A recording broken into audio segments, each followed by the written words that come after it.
수일 전에 인터넷 강의를 하나 들었습니다.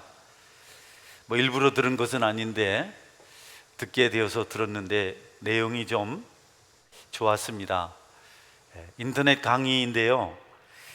제가 그 내용 중에 기억이 남는 것들을 여러분들에게 요약해서 전하면서 오늘 말씀을 시작하려고 합니다.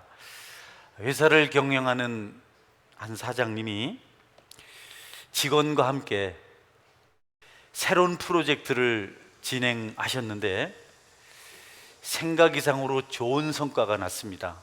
그래서 여러 가지 계획을 세우고 좀 분위기를 확장해서 좀 제대로 좀 해보려고 했는데 함께 그 일을 시작했던 파트너가 사표를 제출했답니다. 그래서 아주 중요한 시기고 당신의 도움이 없으면 안 되는 일이고, 그러니까 지금은 좀 도와서 회사가 다른 사람을 찾고 나도 좀 준비할 시간이 필요하니까 좀 말미를 달라고 부탁을 했는데 거절하고 결국 사표를 쓰고 나갔다고 합니다. 이 사장님은 그 이후로 자신의 회사가 직원이 필요해서 선택할 때 가장 중요한 것을 하나 정했다고 합니다. 그래서 강의를 듣는 회중들에게 묻습니다. 뭐가 제일 중요할까요? 어디서 누군가가 얼굴이요, 외모요? 아닙니다. 학벌이요? 아닙니다. 재능이요? 열심이요? 열정이요? 경력? 아닙니다. 그 외에 많은 장점들 언급했는데 그런 것이 아니고 좀 한 직장에서 오래 근무한 사람을 좀 뽑아야 되겠다, 이런 생각을 했다고 합니다. 어떤 것보다도 좀 꾸준하게 인내를 가지고 그렇게 있었던 사람이 우리 회사에면 좋겠다. 그만둘 이유가 있고 어려운 일이 참 많지만 그럼에도 불구하고 인내하면서 대처해 나가는 능력을 가진 사람, 그런 사람이 회사 직원이 있으면 좋겠다. 지원자 중에는 명문대학을 졸업한 사람도 있고요, 또 성적이 좋은 사람, 실력이나 외모가 중출한 사람, 거쳐온 직장들이 하나같이 정말 남들이 부러워하는 그런 좋은 그런 곳이었는데 근무 경력이 1년 혹은 6개월, 심지어는 3개월 만에 이렇게 그만둔 사람들이 있더라는 겁니다. 그런 사람들은 자기하고 일을 할 수 없겠다. 그래서 어렵고 힘든 일이라도 자기 뜻대로 되지 않고 계획대로 되지 않더라도 인내하면서 정말 필연적으로 찾아오는 갈등들도 극복하면서 시간을 보낸 사람들, 그 사람들을 선택의 대상으로 삼았다. 그러고 보니까 10년 혹은 20년, 30년 꾸준히 일했던 사람들, 그들이 자신과 타인에게, 가족과 이웃에게 유익을 주는 결과를 만들어냈다. 이렇게 강의 내용을 정리했습니다. 저도 공감이 되었습니다. 이어서 그분은 또 이런 강연을 했습니다. 화려한 꽃을 자랑하지 말라. 꽃이 아무리 아름다워도 꽃이 시들어서 떨어져야 열매가 맺혀진다. 만약에 꽃이 끝까지 창창하고 시들어서 떨어지지 않으면 열매를 맺지 못한다. 모든 열매는 꽃이 피었다가 시들어서 떨어져야 만들어지는 것이다. 인생도 항상 똑똑하고 항상 창창하고 당당하기만 하면 결국 인격적인 성품을 찾을 수가 없다. 인격적으로 존중할 만한, 존경받을 만한 그런 정체성을 그들이 가질 수가 없다. 그런 얘기를 했어요. 그러면서 몸에 맞는 옷을 입고 또 분위기를 찾아서 세련미를 추구하는 것은 젊다는 증거다. 그렇게 해서 어울리는 사람들은 젊은 사람들이고 뭔가 좀 삶을 제대로 살아내는 멋있는 사람들이다. 그러나 연륜이 깊어지면, 나이가 많아지면 그런 것을 가지고 승부를 걸어서는 안 되고 감동을 줄 수 있는 인격이 필요하다. 정말 강의가 저한테는 구구절절히 저한테 와서 닿았어요. 저한테 하는 얘기 같았어요. 세월을 모르는 사람들은 항상 똑똑하고 모르는 것이 없고 잘하고 남에게 지려고 하지 않고 반드시 이기고, 그래서 사람들은 그들을 향해서 똑똑하다, 참 잘났다, 힘도 세다, 팔뚝도 굵다 이렇게 말하지만 속으로는 비아냥거린다는 겁니다. 네. 지천명 혹은 이순, 고의 이런 말을 들을 나이가 되어 가면서도 늘 이기거나 탁월하거나 똑똑하거나 남의 흠을 찾아서 비난하는 그런 수준에 이르면 똑똑하다는 소리는 듣겠지만 절대로 존경받는 훌륭한 인품의 소유자는 될 수가 없다. 성숙한 인격을 가지고 사람들이 머리 숙여 존경한다는 말을 들을 수는 없을 것이다. 그래서 얼굴에 주름이 하나둘 늘어나고 머리에 흰 머리카락이 하나둘 생겨나기 시작할 때 그들에게서 인품의 여유가 보여야 아름답다. 여러분, 남의 잘못을 지적하고 반드시 옳고 그름을 따져서 이기는 것은 인격적인 성향이 아니다. 연륜 속에서 만들어진 성숙한 인품은 관용과 수용과 양보다. 다음 세대들, 나보다 아직 어린 사람들이 서툴지만 그들이 잘 될 수 있도록, 잘할 수 있도록 조력하는 것, 이런 것이 훌륭한 인격의 소유자다. 네. 저도 교회에 일을 하는데 중요한 일을 하시는 분들이 주로 연세가 높으세요. 네. 연륜이 있으니까, 경력이 있으니까 정말 중요한 일을 하세요. 네. 제가 말하는 중요한 일은 기도하는 일입니다. 그분들은 오랜 세월 동안 신앙의 여정을 통해서 교회의 기도보다 중요한 것이 없고, 또 자기처럼 나이가 있고, 또 근력이 세한 사람이 할 수 있는 가장 최선의 일은, 가장 값진 일은 기도다. 물론 기도만 하는 것이 아닙니다. 무슨 행사나 모임이 있으면 꼭 나오셔서 박수도 치시고 잘한다고 하시고 예쁘다 하시고 훌륭하다 하시고 늘 격려하십니다. 모든 봉사 자리마다 그분들이 계세요. 진땀을 흘리면서 애를 쓰면서도 항상 그분들은 부족하다고 그러십니다. 많이 하지 못해서, 잘하지 못해서 죄송하다고, 짐이 돼서 죄송하다고. 예, 눈물 흘리며 기도하고 비난이나 불평보다는 묵묵하게 자기 자리를 지키는 인격의 향기가 그분들에게 있습니다. 그분들도 살아오면서 긴 세월 동안 잘못한 경험이 있고, 또 용서받은 경험이 있고, 사랑받은 경험이 있고, 또 격려받은, 은혜받은 경험이 있어서 그 받은 것들을 나누면서 살고자 하는 중심이 그분들에게 있습니다. 여러분, 성숙한 사람은 자기 허물을 압니다. 자기는 그보다 더 잘못을 많이 했다는 것을 압니다. 그래서 때가 되면 그도 세워지고 그도 잘 될 것이라고 압니다.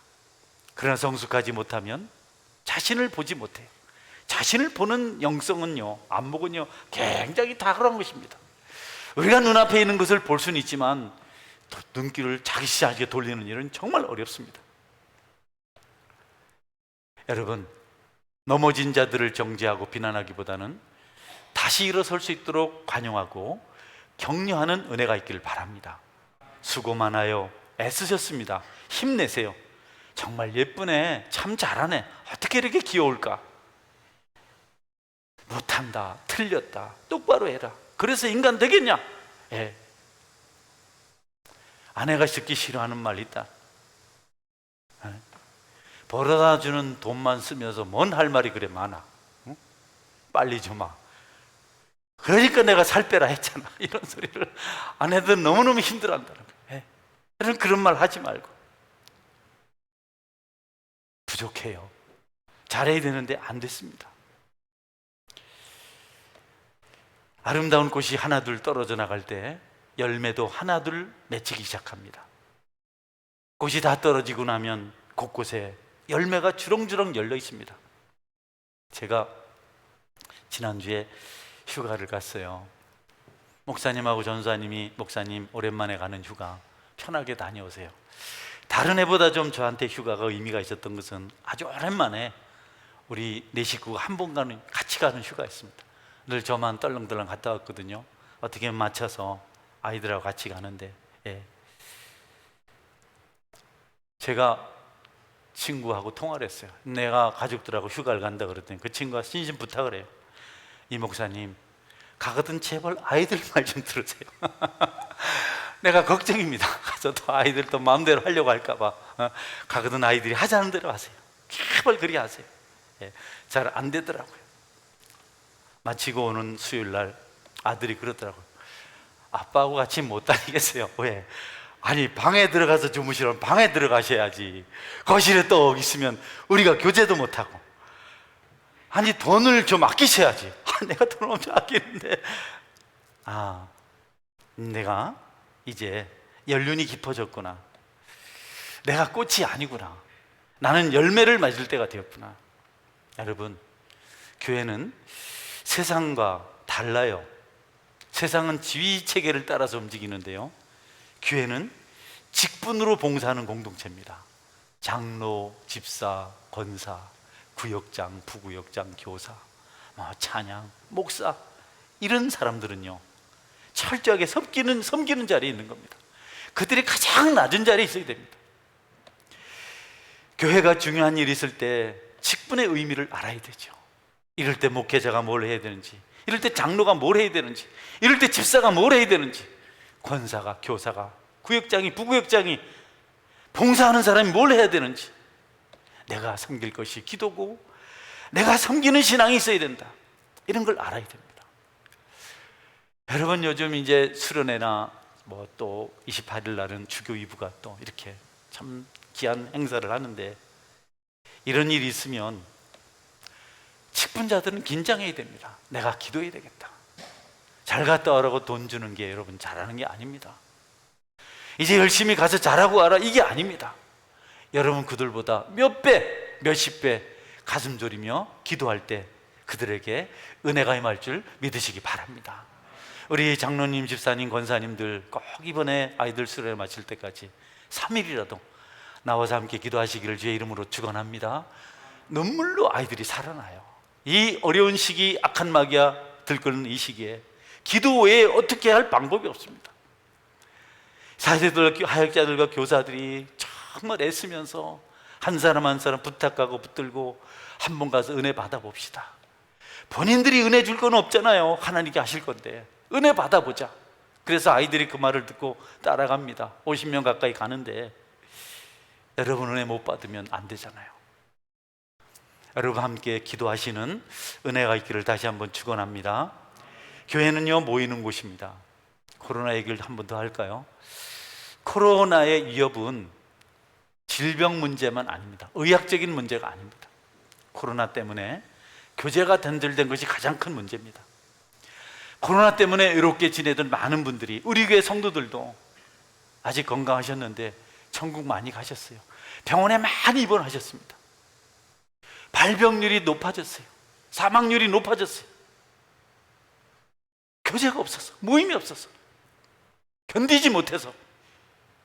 대법원 판단도 서로 만나고 교제했더라면 이겨낼 수 있었던 질병을 격리와 억압된 분위기 때문에 오히려 심화시켰다. 코로나 시기에 교회가 역할을 제대로 못한 것은 가장 마음 아픈 일이다. 대법원 결정 판결문입니다. 정부가 비대면 예배를 말한 것은 잘못된 정책이었다. 그래서 코로나 시기에 교회 예배를 드리고 막 그렇게 했던 사람들을 벌하지 못했어요. 벌금 안 내게도 그렇게 만들었어요.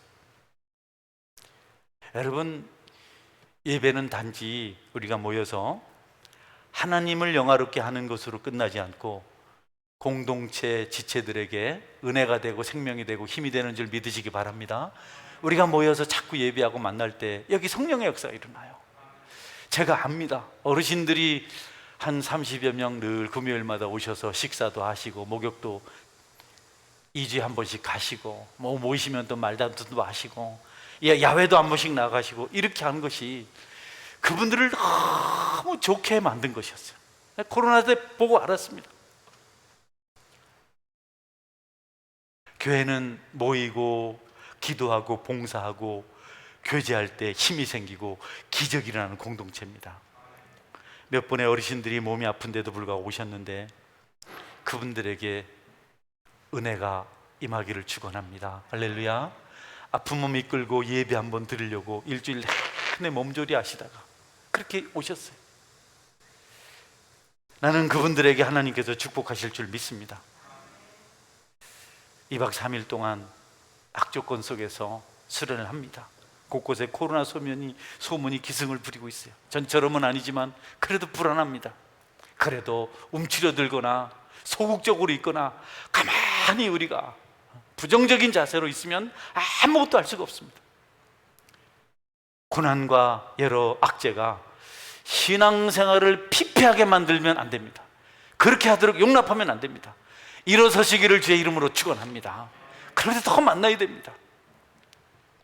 교회는요, 박해가 심할 때 부흥했습니다. 신비하죠? 막 그냥 박해하고 죽이고 그냥 못 모이게 하고 잡아가둘 때 교회가 가장 많이 부흥했어요. 신비하잖아요. 너무 아이러니하잖아요. 성도들은 그런 어려움이 찾아오고 시련이 찾아오고 환란이 찾아오고 박해가 찾아오면요, 필요 없는 것들을 버리기 시작해요.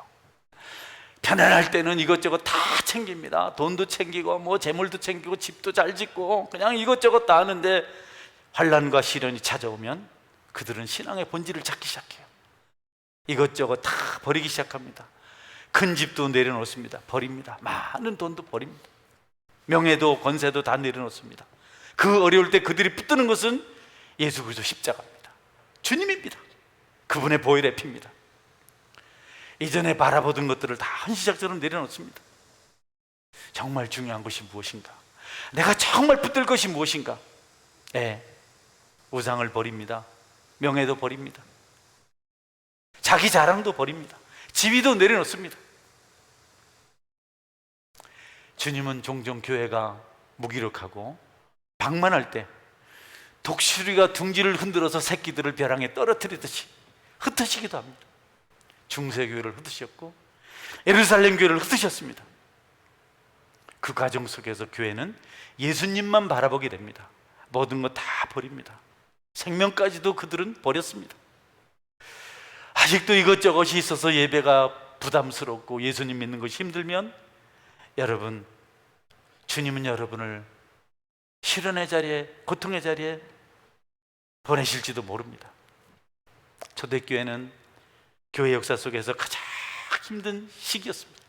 가장 박해를 많이 받았습니다. 너무너무 어려움을 많이 겪었습니다. 잡아 죽이고 가두고 그냥 짐승의 밥이 되게 하고 불태워 죽이고, 성도들은 하나둘 자기의 보금자리를 버리고 여러분 지하 동굴로 모였습니다. 지하 묘소로 모였습니다. 카타콤으로 모였습니다. 거기서 예배를 드렸습니다. 햇빛이 들어오지 않습니다. 습합니다. 계속해서 박해자들이 위협합니다. 그들이 그곳에서 뭐 했을까요? 바둑 떴을까요? 고스톱 했을까요? 게임 했을까요? 술 마셨을까요? 여러분, 그렇게까지 가서 그들이 한 일은 예배였습니다. 할렐루야. 옛날에 우리 아버지 동기 친구분들은 밤새도록 다락방에서 등장불 켜놓고 도리지급 때 하시더라고요. 새벽에 집에 들어올 때 보면 코끝에 끄름이 끓여가지고 새까맣게 돼가지고 오셨어요. 여러분, 초대교회 성도들은 다 버리고 지하 동굴로 들어가셔 거기서 예배 드렸습니다. 그들은 화려한 예식장에서 결혼할 수 없었습니다. 지하 동굴에서 결혼했습니다. 아이들도 거기서 낳았습니다. 그리고 거기서 살다가 거기서 죽었습니다.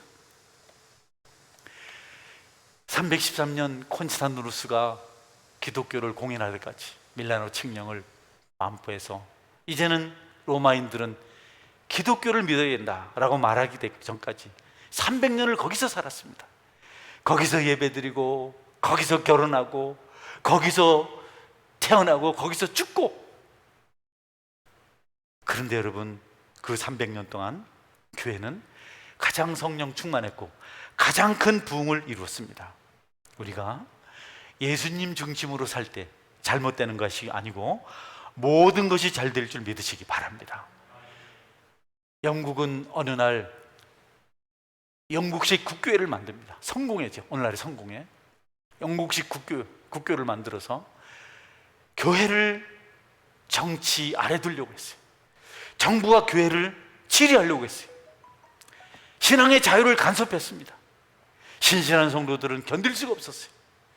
내가 은혜로 하나님을 찬양하고 하나님을 예배되는데 왜 내가 정치의 성향을 따라서 교회를 가야 되고 이렇게 신앙생활을 해야 되는가?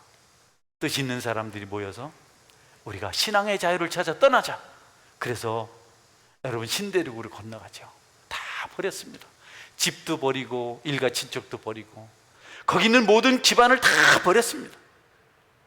금도 버리고 신앙의 자유를 찾아서 볼품없는 배 메이플라워를 타고 건너가는데요, 가는 동안 배 안에서 많이 죽었습니다. 또 건너가서 신대륙에서 적응한다고 풍토병으로 많이 죽었습니다. 그래도 끝까지 그들은 주님 말씀대로 예배하며 살았습니다. 그렇게 세워진 나라가 오늘날 미국입니다. 정든 고국 정등단을 버리고 신앙의 자유를 찾아서 낯선 신대륙에 건너갔는데, 여러분 쫓겨난 것 같은 그들이 오늘날 이 세상에 여러분 기득권 세력을 가지고 패권자처럼 살고 있습니다. 그렇게 되라는 것은 아니고요, 우리는 그들의 땅을 홀리랜드, 거룩한 땅이라고 말합니다. 그들을 가리켜서 청교도, 퓨리탄, 깨끗한 사람들. 무엇에 깨끗하냐? 신앙의, 믿음에 깨끗한 사람들, 물들지 않은 사람들. 아버지와 배를 버려두고 예수를 쫓았더라. 신앙의 자유를 찾아서 고국을 버리고 신대륙으로 갔더라. 하나님 마음껏 예배하려고 지하 묘소로, 지하 동굴로 들어갔더라.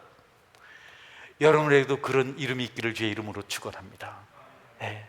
어떤 여성들은 예배드리러 온다고 얼마나 남편이 난폭하게 다루는지 장작이 부서지도록 깨지도록 두드려 패고 한 번은 머리를 빡빡 깎고 오셨더라고요. 그래도 보자기 쓰고 예배드리러 오시고. 여러분이 예수님을 첫째 자리에 모시면 여러분과 여러분 자손만대까지 형통해지는 기적이 일어날 줄 믿으시길 바랍니다. 역사가 말해주고 있습니다. 하나님을 멀리하고 하나님을 핑계거리로 삼으면서 육체적인 삶을 살았던 사람들은 그 시대는 언제든지 어두웠습니다. 다 그 어둠의 세력, 어둠의 시대가 되어버렸어요. 개인도 국가도 민족도 다 그렇게 되어버렸습니다. 오늘 말씀, 제자들과 함께 예수님이 변화산에 가셨던 중에 있었던 사건을 기록하고 있습니다. 예수님 산에 올라가셨어요. 예수님 산을 좋아하셨어요. 하나님도 산에서 역사를 일으키셨습니다. 천지창조의 에덴 동산, 노아 방주는 아라랏산, 아브라함이 믿음을 얻었던 산은 여러분 모리아산. 모리아산에요 솔로몬 성전이 세워졌고 그것은 예루살렘이요 시온성이 됐어요. 엘리야는 갈멜산에서, 예수님은 겟세마네 동산에서 기도의 산실을 만드셨습니다. 그리고 갈보리 골고다 언덕에서, 갈보리산 골고다 언덕에서 마지막 십자가 대속을 완성하셨습니다. 이런 놀라운 일들을 얼마 전 믿음의 선배들은 함께 하셨습니다. 산기도 많이 했습니다. 청년들도 산기도 갔어요. 차 타고 깊은 산에 가서 기도했어요. 예수님 따라서 그렇게 했습니다.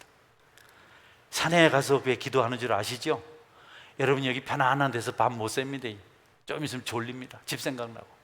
산 꼭대기 올라가면요 자라도 못 잡니다. 무서워가지고 여기저기 터져 있습니다. 잘 수도 없고 추워서 또 어떻게 자요? 그냥 이불 같은 거 뒤집어 쓰고 뭐 되거나 말거나 밤새 있어야 됩니다. 그때 우리나라 교회는 부흥의 부흥을 거듭했습니다. 요즘은 왜 산에까지 가냐고, 이렇게 좋은 데가 있는데 사람들이 신비하다, 신비주의자라 그런데요. 여러분 교회는 신비주의는 아니지만 신비합니다. 아멘. 놀랍습니다. 네, 우리 주님이 변화산에 오르신 것도 그런 겁니다. 변화산에 가셔서 제자들이 자다가 주님을 보니까 너무 놀랍습니다. 아니 모세도 있고 엘리야도 있고 예수님의 얼굴은 태양보다 더 밝은 빛을 가지고 환한 빛으로 빛나고 있었습니다. 그분이 입은 옷은 세상의 어떤 것으로도 희게 만들 수 없을 그런 흰 옷이었습니다. 베드로가 너무 좋았어요. 너무 황홀했어요. 예수님 여기 초막새 찍고 예수님 하나 모세 하나, 엘리야 하나 우리 안 하겠어요. 여기서 그냥 삽시다. 이렇게 좋은 데서 모세도 있잖아요, 엘리야도 있잖아요. 예수님 여기 얼마나 좋습니까? 그때요 하나님께서 이는 내 사랑하는 자요 내 기뻐하는 자라, 너희는 그의 말을 들으라, 이렇게 말씀하셨어요. 그리고 모세도 없어지고 엘리야도 없어지고 예수님도 이제 더 이상 빛이 나지 않았어요. 여러분, 우리 주님은요, 우리가 산에서 기도하고 능력받아서 산 아래서 주님의 일 하기를 원하고 계십니다. 여러분, 기도가 정말 중요합니다. 산기도는 마지막 선택하는 기도입니다. 이 땅이 언제 다시 다볼산에, 헤르몬산에, 아니면 가이사랴 옆 언덕 높은 산에 올라서 기도하는 그런 역사가 시작될지. 기도를 외면하면 아무 일도 이루어지지 않습니다. 어둠이 짙어질 때 산에 오른 성도들은 밤을 새우며 기도했습니다. 눈물로 기도했습니다. 어떤 분들은 소나무 뿌리를 뽑았다 하더라고요. 얼마나 간절히 기도했는지. 예. 대구에 가면 동일교회라고 있는데요, 그 교회를 개척하신 목사님이 계세요. 지금 은퇴하셨는데 그분도 대구에 있는 큰 산에 올라가셨다 그래요. 그분도 올라가서 능력을 받으려고, 하나님 내가 밤새 기도할 건데 내게 능력을 주옵소서, 능력의 빛을 비춰주옵소서. 그래서 막 기도하는데 갑자기 눈앞이 환해진 겁니다. 아, 능력이 맺다고 벌쩍 떴는데 자동차가 헤드라이트를 비추고 있더라고요. 어쨌든 이전에 우리 선조들은 그 능력을 사모하면서 그렇게 기도했습니다. 예수님께서 제자들 데리고 기도하러 올라갔는데 제자들은 다른 생각을 했습니다. 예수님께서 그들에게 무엇인가를 말하시기 전에 하나님께서 예수님 말씀을 들으라, 그의 말을 들으라, 내 사랑하는 자의 말을 들으라, 다른 거 생각하지 말아라, 다른 거 계획하지 말아라, 오직 너희들은 그의 말을 들으라, 이렇게 말씀하십니다. 어떤 사람이 백화점왕 언어메이커에게 당신의 성공 비결은 무엇입니까? 이렇게 질문했어요. 그때 언어메이커가 대답합니다. 자신의 기도실을 가리키면서 내가 성공할 수 있었던 힘은 이곳에서 나왔습니다. 때때로 나는 이곳에 들어가서 하나님께서 나에게 힘 주시기를 간절하게 기도합니다. 그때마다 하나님께서 나에게 큰 힘을 주십니다. 이 일은 내가 한 것이 아닌 내가 구할 때마다 힘 주시고 도와주신 하나님께서 하신 일입니다. 오늘날 백화점이 있게 된 것은 기도하는 워너메이커가 있었기 때문입니다. 여러분께서 하나님 앞에 예수님을 첫 자리에 모시고 기도하는 일을 멈추지 않기를 바랍니다. 여러분이 애써서 이것저것 준비한 것들 다 떠납니다. 다 떠납니다. 그러나 기도하고 주님을 붙드는 것은 나머 끝까지, 자손만대까지 반드시 전가되는 것들입니다. 예수님께서 베드로, 요한, 야고보 셋을 항상 데리고 다니셨어요. 왜 그들을 그렇게 데리고 다니신지 모르겠어요. 베드로의 장모를 고칠 때도 세 사람 데리고 가시고, 겟세마네 동산에 기도하러 가실 때도 세 사람 데리고 가시고, 야이로의 딸을 살릴 때도 세 사람 데리고 가시고, 오늘 변화산에 가실 때도 세 사람을 데리고 갔어요. 왜 그랬어요? 왜 편애하십니까? 그런 게 아니고요. 여러분, 주님께서 하시는 일은 아멘으로 받으시기를 주의 이름으로 축원합니다. 그분은 그분의 일을 주권적으로 하세요. 우리가 이렇게 저렇게, 저 사람은 나보다 공부도 못하고 그러는데 뭐 잘되게 하나? 알 수가 없죠. 세상 조건이 전부가 아니지 않습니까? 다만 베드로와 요한, 야고보는 주님께서 하신 일을 증거했습니다. 증언했습니다. 그들이 한 일 중에 가장 잘한 일입니다. 우리도 여러분, 주님이 내게 하신 일을 증언하는 삶을 살아야 됩니다. 복음 전하는 복음 증거자가 되시기를 축원합니다. 아까도 말씀드렸는데요, 전도해야 내 영혼이 살고 이웃도 살고 이 나라도 사는 것입니다. 끊임없이 예수님을 증거해야 됩니다. 다른 거 못해도 괜찮아요. 예수님 믿으십시오. 여러분, 그래서 1억 번 증거했는데 그 중에 한 명 구원해도 온 천하를 얻은 것보다 더 풍성한 것이라고 우리 주님께서 말씀하셨습니다. 세 사람요, 야고보는 헤롯 아그리빠에서 최초의 순교자가 됩니다. 요한은 주님을 가장 많이 사랑한 사람, 많이 사랑받은 사람, 베드로는 권능과 기적을 행하는, 행동하는, 실천하는 신앙인으로 그렇게 살았습니다. 헛되지 않죠. 주님의 부르심을 받는 것, 주님이 주신 소원을 따라 사는 것 헛되지 않습니다. 여러분 오늘 어떻게 예배 오셨나요? 주님의 감동이 있어서 오셨지 않습니까? 여러분의 예배가, 여러분의 신앙이, 믿음이 헛되지 않을 것을 믿으시기 바랍니다. 하나님이 시작하신 일은 반드시 축복으로 우리에게 임하게 되어 있습니다. 모세도 떠나고 엘리야도 떠났습니다. 모세는 율법을 받았습니다. 엘리야는 능력의 사람입니다. 그러나 율법도 사라지고 능력도 사라지고 오직 예수님만 보였습니다. 율법을 넘어서 예수님이 계시고 능력을 넘어서 예수님이 계십니다. 오직 예수 그리스도만 여러분의 주인이 될 수 있기를 주의 이름으로 축원합니다. 광야를 지날 때 여러분 그들 앞에 앞서갔던 구름 기둥 불 기둥 예수님이셨습니다. 인도하신 분이세요. 밤에 추우면 불기둥이 나타났어요. 추워서 불기둥 옆에 있으면 그들은 가나안 땅을 향한 가는 길 위에 서 있었습니다. 낮에 너무 뜨거우니까 구름 기둥이 구름이 나타났습니다. 너무 뜨거워서 구름 앞에 피했을 때 그들은 가나안 땅을 향하는 길에 있었습니다. 여러분 예수님을 붙들고 십자가를 붙들고 살면 여러분은 천국길에 서 있는 사람인 줄 믿으시기 바랍니다.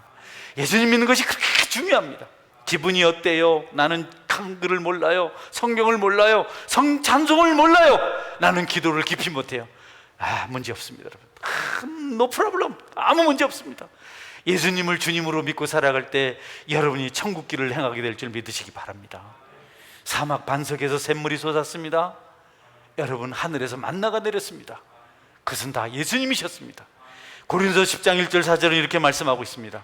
형제들아, 나는 너희가 알지 못하기를 원하지 아니하노니 우리 조상들이 다 구름 아래 있고 바다 가운데로 지나며 모세에게 속하여 다 구름과 바다에서 세례를 받고 다 같은 신령한 음식을 먹으며 다 같은 신령한 음료를 마셨으니 이는 그들을 따르는 신령한 반석으로부터 마셨음에 그 반석은 곧 그리스도시라. 아멘.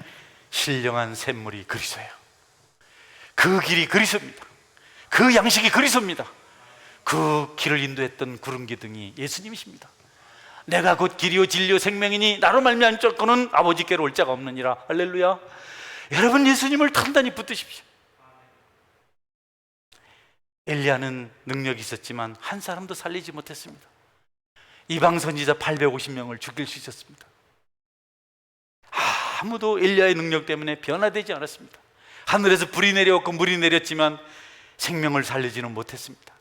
그는 나중에 자기도 죽겠다고 주님께, 하나님께 기도했습니다. 그러나 예수님은 십자가에서 저와 여러분을 살리시고 수많은 영혼을 살리셨습니다. 엘리야가 아니라 예수님인 줄 믿으시기 바랍니다. 예수님은 내게 주신 자 중에 하나도 잃지 않고 다시 찾는 그것이 아버지의 뜻이다. 그러시려고 제 짐을 짊어지시고 십자가 고난을 감당하셨습니다. 여러분, 주님 얼마나 좋은 분이십니까? 말로 다 할 수 있겠습니까? 그런데 그분을 외면하십니까? 우리가 그분을 멀리합니까? 그러고 우리가 하나님의 자녀일까요? 그러고 하나님의 축복을 받겠습니까? 그러고 우리가 형통하게 되기를 기대합니까? 율법이 중요하지만 예수님을 넘어서지 못합니다. 능력이 대단한 것이지만 예수님을 넘어서지 못합니다. 영국의 선교사 리빙스턴, 그는 아프리카로 선교를 떠납니다. 오늘날 그를 가리켜서 아프리카의 아버지라고 부릅니다. 아프리카의 아버지, 그 뜨거운 나라. 그러나 그의 전도의 열정을, 복음의 열정을 맞지 못했습니다. 가슴 뛰지 않나요? 얼마나 주님을 사랑했으면 그 석학이 모든 것을 버리고 뜨거운 나라, 아프리카, 미지의 나라, 미개인들의 나라에 가서, 나는 그런 사람들이 부럽습니다.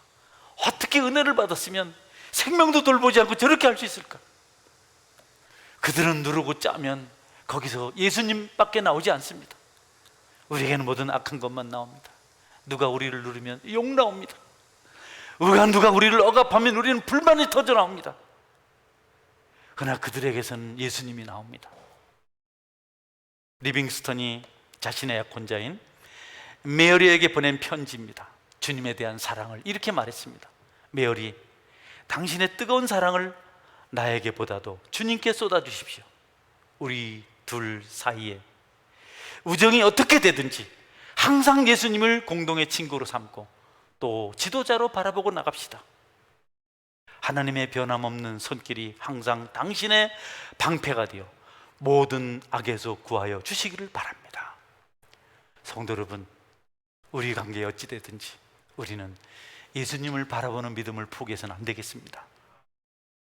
그래요, 우리가 서운하지만 좋지 않지만 그래도 우리는 같은 주님을 믿지 않습니까? 우리가 그분을 친구로, 그분을 지도자로 삼고 같이 갑시다. 그럴 때 변함없는 그분의 손길이 우리의 방패가 되어주시고 우리를 구원의 길로 인도할 것입니다. 인생을 성공적으로 잘되고 풍성한 길로 걷기를 원하십니까? 여러분, 오직 예수님만 여러분에게 있을 때 그 일이 일어날 것입니다. 이 은혜가 있기를 주의 이름으로 축원합니다. 아멘. 같이 기도하겠습니다. 내가 오직 주님만 믿을 수 있는 믿음을 가지게 하여 주옵소서. 예배는 드리지만 설교는 듣지만 아이고 예수님 나한테 너무 멀기만 합니다. 하나님, 살아계신 주님을 만나서 주님 때문에 행복한 인생이 되게 하여 주옵소서. 주님 없이는 살 수 없는 영성을 가지게 하여 주옵소서. 예수님 때문에 행복한 자 되게 하여 주옵소서. 내 눈에 더 이상 세상 것이 보이지 않고 예수님만 보이게 하여 주옵소서. 성숙한 믿음의 사람이 되게 하여 주옵소서. 같이 통성으로 기도하겠습니다. 기도합니다.